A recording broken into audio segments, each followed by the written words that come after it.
AMC રેલવેએ પાણીનો નિકાલ ન કર્યો। ઉમા ભવાની અંડરપાસ હજી પાણીમાં ગરકાવ। 108 એમ્બ્યુલન્સ સહિતના વાહન ચાલકોને પાણીમાંથી પસાર થવું પડ્યું। રાજ્યમાં હવામાન વિભાગની આગાહી મુજબ સોમવારે બપોરે અમદાવાદમાં ધોધમાર વરસાદ શરૂ થયો હતો। સાંજે 7 વાગ્યા સુધીમાં શહેરમાં સરેરાશ 2 ઇંચ જેટલો વરસાદ પડ્યો હતો। શહેરના અનેક વિસ્તારોમાં પાણી ભરાયેલા હતા। ત્યારે આજે પણ વરસાદ બંધ થયાના 24 કલાક બાદ શહેરના જગતપુર પાસે આવેલા ઉમા ભવાની અંડરપાસમાંથી પાણી ઓસર્યા નથી।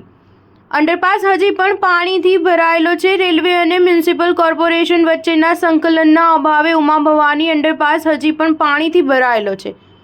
108 એમ્બ્યુલન્સ સહિતના વાહન ચાલકોએ પાણીમાંથી પસાર થવું પડે છે।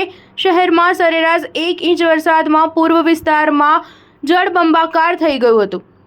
અનેક વિસ્તારો પાણીમાં ગરકાવ થઈ ગયા હતા। 1 ઇંચ વરસાદમાં પણ રોડ પર પાણીનો ઝડપી નિકાલ થવાની જગ્યાએ પાણીનો ભરાવો થયો હતો। નરોડા, સરસપુર, રખિયાલ, બાપુનગર, નિકોલ, મણિનગર, કાંકરિયા, ઓઢવ, ગોમતીપુર સહિતના વિસ્તારોમાં ઢીચણસમાં પાણી ભરાયા હતા।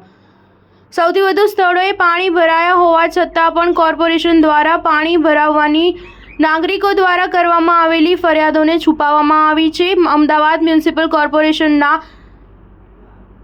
સ્ટેન્ડિંગ કમિટીના ચેરમેન દેવાંગ દાણીએ જણાવ્યું હતું કે શહેરના વિવિધ વિસ્તારોમાં વરસાદ પડ્યો હતો। કેટલાક વિસ્તારોમાં 2 ઇંચ તો કેટલાક વિસ્તારમાં 1 થી 1.5 ઇંચ જેટલો વરસાદ પડ્યો હતો। વરસાદી પાણી ભરાવાને લઈને તેઓએ કહ્યું હતું કે જ્યાં પાણી ભરાયા છે તે પાણીનો નિકાલ કરવાની કામગીરી કરવામાં આવી છે। સ્ટાર ન્યૂઝ 7 હંમેશા સચ્ચાઈની સાથે।